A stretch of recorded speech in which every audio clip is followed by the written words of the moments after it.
नमस्कार. तर तुमचं ब्लॉगमध्ये आपल्या ब्लॉगमध्ये तुमचं स्वागत आहे. तर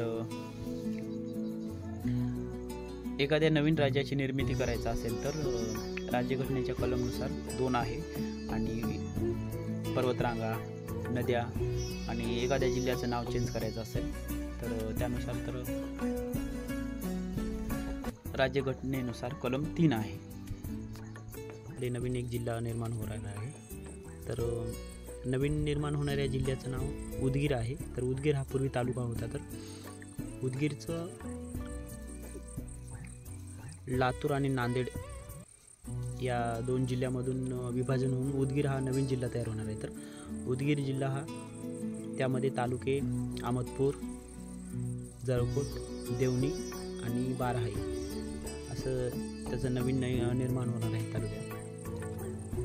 ते 4 आणि दुसरा मुखेड, कंधार आणि लोहा हे सुद्धा 3 तालुके त्यामध्ये समाविष्ट होणार आहेत. तर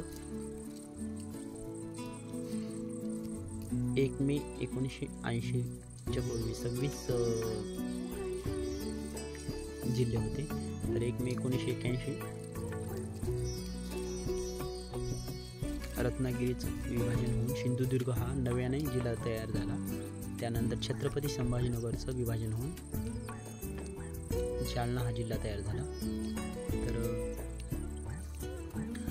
आत्ताच ठाण्याचं विभाजन होऊन जेव्हा पालघर हा जिल्हा तयार झाला तेव्हा त्याचे पहिले कलेक्टर हे अभिजित भांगर होते. तर जिल्हा निर्मिती करण्यासाठी महाराष्ट्राच्या मंत्रिमंडळामध्ये त्याची बैठक घेतली जाते. त्यावरती जर निर्णय झाला तर त्यावर केंद्रीय मंत्रिमंडळात त्यावरती ठराव मंजूर झाला तर केंद्रीय मंत्रिमंडळात ठराव मंजूर झाल्यानंतर तो नवीन जिल्हा तयार होतो. तर उदगीर जिल्ह्याची निर्मिती ही अशी घोषणा आमदार संजय बनसोडे यांनी दिलेली आहे. तर 26 जानेवारी 2025 रोजी हा जिल्हा निर्मिती होणार आहे. तर जिल्हा निर्मिती करण्यासाठी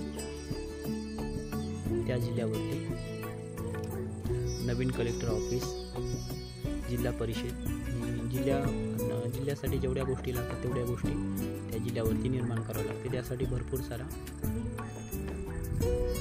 पैसा लागतो. तर जेव्हा ठाणे जिल्ह्यातून पालघर नावाचा जिल्हा निर्मिती झाला होता तेव्हा तिथे 465 कोटी रुपयांचा खर्च लागला होता. तर नवीन जिल्हा जो उदगीर नावाचा नवीन जिल्हा तयार होणार आहे तर त्याचा RTO क्रमांक MH55 असणार आहे. तर नव्याने हा एक नवीन जिल्हा 26 जानेवारी 2025 उदगीर हा आपल्याला नव्याने जिल्हा बघायला भेटणार आहे. तर अशी गोष्ट आमदार संजय बनसोडे यांनी दिली आहे. तर आपला आता हा जिल्हा आता नांदेड नसून आता काही दिवसांनी आपला जिल्हा आता उदगीर होणार